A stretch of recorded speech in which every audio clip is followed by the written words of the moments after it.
三個三個呢度，黃德章呢度，三個唔該。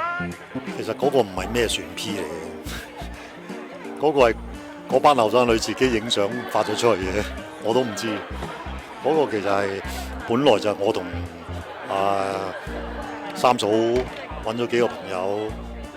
即係我哋飛虎導演啊、監製啊咁出去遊船河賞月咁啱樂小姐又大家又邀請埋啲，有埋啲後生仔女嗰啲又放假喎，唔使拍喎，一齊出嚟玩下咁，冇所謂一齊玩。咁其實係賞月啫，冇咩船 P 開過嘅，